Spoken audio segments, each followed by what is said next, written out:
As a real estate professional, you know that you have to prospect and you have to add people to your list. But let's say you don't like cold calling, you don't like door knocking, and you're not a big fan of open houses, and you struggle with social media. Well, do you just throw in the towel? No. There's a lot of other ways for you to be able to open the door into a brand new relationship. This segment is going to walk you through several ideas around community involvement. How are you adding value to the community where you live? And how is this opening door to friendship and to basic communication with people that you just don't know? At some point in the future, these people are probably going to transact. Now, your point of entry isn't necessarily based on real estate. It's based on the fact that you're in the community, you're recognizable, you're friendly, you're knowledgeable, and you're professional. Community involvement is a great way to add people to your database. Let's get started. If you're the type of realtor who loves throwing a party, then this might very well be the kind of method that you've been looking for to find sustainable prospecting. I think the easiest thing you can do is open up your calendar and make a quick survey of quarter 1, 2, 3, and 4. What is an event that you could possibly sponsor and promote in each quarter, each calendar quarter? And the reason I want you to do this is because when you do this type of event, if you want it to be successful, the first time you do it is really kind of a dry run, just to kind of see, was it successful? Did we get a lot of people or not? And if you plan maybe 4 events during the year, it's going to kind of help you establish a rhythm. And so maybe in the first quarter, just as a recommendation, there might be an event like a spring cleaning event. So what you can do is you can partner with a charity like Salvation Army or some other group that is looking for furniture donation or clothing donation, and you can kind of sponsor that spring cleaning event where maybe you're going door to door with a flyer and say, hey, here in the neighborhood, this particular subdivision, we're all going to have this event. It's going to happen on the 15th. If you have anything that you want to donate, we have some volunteers who are coming around to pick this furniture up. Here's a list of items that we can accept. Now, if you do that, it's great. Does it matter that you're a realtor? No, you're someone who's in the community. You're helping people clear out their junk, number one. But number two, if it's salvageable, you're helping these people donate it. There might be people in your neighborhood. Well, maybe they're elderly and they couldn't imagine lifting furniture and moving things. It's another opportunity for you to coordinate a sign-up sheet. Would you be willing to donate some time on the 15th to help some of your neighbors maybe clear out some of their stuff? Okay. So you're donating furniture, you're donating clothing. All right, next item up for bids. In this same event, or maybe an alternate event, it's just junk, right? It's things that just are going to the trash. I would recommend that you get on the phone and call a hauling service that might be available in your city. I think there's a large franchise model out there, a couple of them like Junk, 800, Got Junk, or whatever. But what you could do is possibly see what it's going to cost and maybe put yourself a little marketing budget together to say, gosh, you know what, I would like to get 2 guys in a truck and pick up a bunch of trash, and you can promote it. Now, in order for you to collect names and numbers, maybe what you do is you kind of flyer your neighborhood and have RSVP.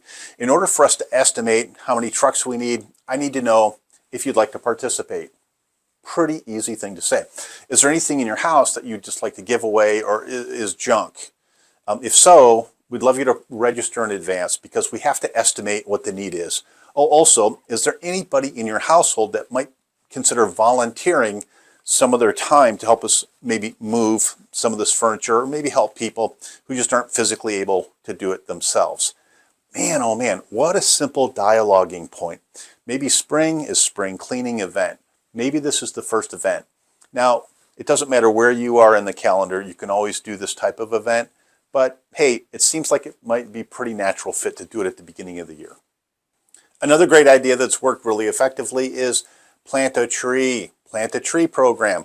Do yourself a favor. Do a little bit of investigative work in your city to see if your city has got a tree planting program, or contact the Arbor Society chapter in your city.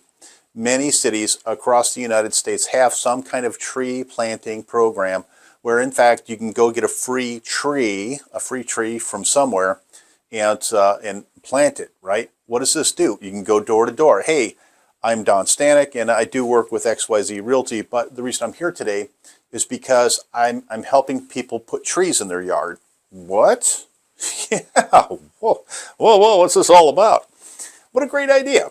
Now, not everyone's got the physical ability to do that, but see what sort of programs are available in your town already. What resources can you tap in? Your job is to coordinate these services, right?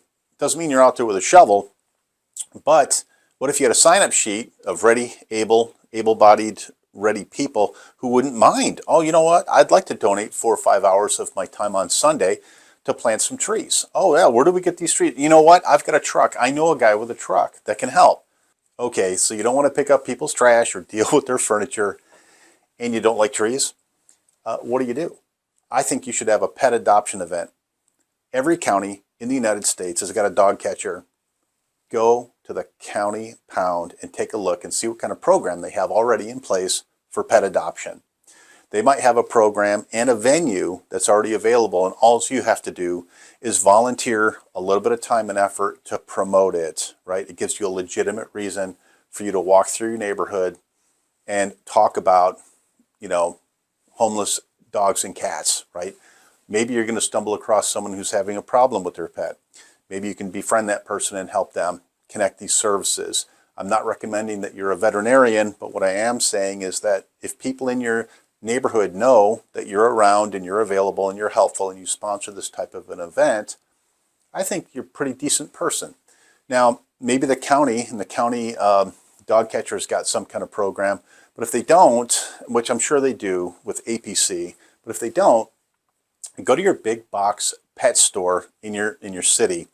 I almost all but guarantee they've got some kind of pet adoption network or pet adoption protocol that they already have set up in place. And all you have to do is plug into that environment. Maybe you can use their venue also. And you're also going to be around other like-minded people who love animals and love pets.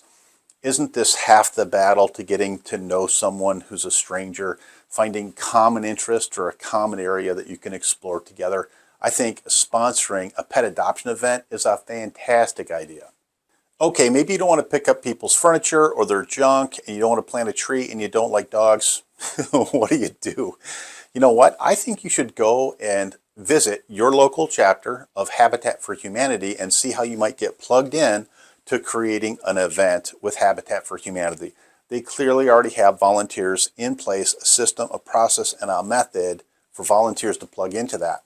What if, as a community activist, you kind of pick that up and you went door to door, maybe in your neighborhood or maybe even through social media? Hey, I'm looking for volunteers. I'd like to sponsor an event. There's definitely a need in our community. There's a couple of families who are looking for homes, and they fit the profile and they're perfect candidates for Habitat for Humanity, and we just need some volunteers to help their dream come true. Is there anybody in your household that could volunteer or had thought about volunteering?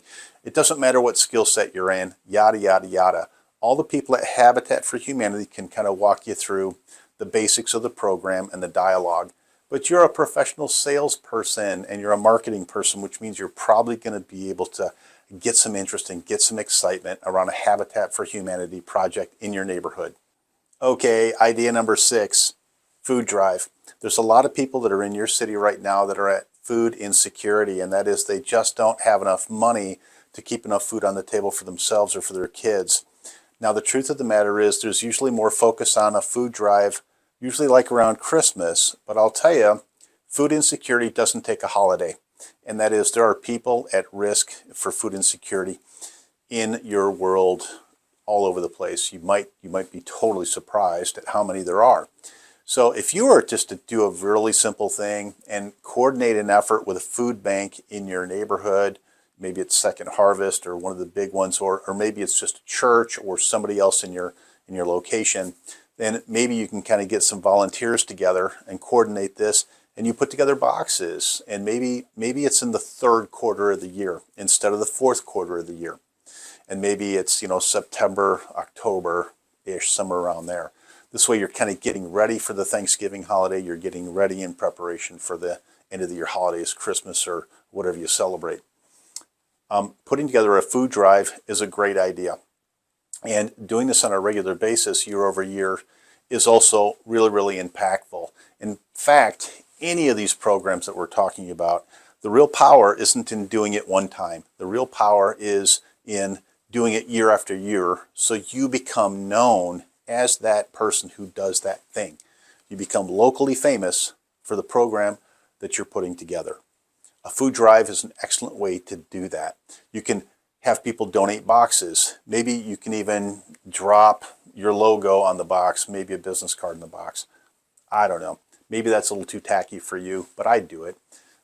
In fact, I'd have stickers actually put up on my boxes, and the sticker would say, for free pickup, please call this 800 number, and it's going to be my face and my company logo. For free pickup, I'm not saying, hey, I'm a real estate professional, but what I am saying is, for free pickup, please call Don Stanek at ABC Realty at 888-350-1543. And it's, oh, okay, well, box is full. All right, we're going to have to call Don over at ABC. Okay, great. All right, number 7, last but not least, because my video's going long, is go and introduce yourself to the Marine that's sitting in the Marine recruiting station in your town and ask them about the Toys for Tots program. Toys for Tots has been a Marine Corps staple for a long time. It's a fabulous program. And the earlier you get involved in these discussions, the more successful you're going to be when it comes to helping the Marines collect toys at the end of the year. Go make that introduction and say, hey, I'd like to get involved with Toys for Tots. I guarantee that there's somebody in that recruiting office that is 100% responsible for that program from that recruiting station. There's Marine Corps recruiters all, like in virtually every city across the United States. This should be a pretty easy introduction for you to get in there and ask these guys, how can we help? How can I'm a community activist. I'm active in my community, and how can I get ahead of this thing, and how can I help you guys make it a real successful Toys for Tots year this year? Okay, let's say you don't want to pick up people's furniture, you don't want to pick up their junk, you don't want to plant a tree, you don't want to help the Marines, you don't like kids or dogs. Here's my recommendation to you. I would consider getting out of the business, because at the end of the day, being a great real estate professional is about people. It's about caring about the people in your community and helping them. If you're focused on the commission and nothing else, you're not going to make it, or if you do make it, you're not going to be very happy. Please find a way to plug into your community. If you're having problems with any of the concepts that we talked about in this video, if you need help planning an event, if you need help executing an event, if you need a different idea because you don't like the 7 ideas that I brought up, for goodness sakes, I would love to talk to you. Please, no cost or obligation, go and book 15 minutes on my calendar. I would love to know a little bit about how you're running your business, and I look forward to helping you in any way that I can.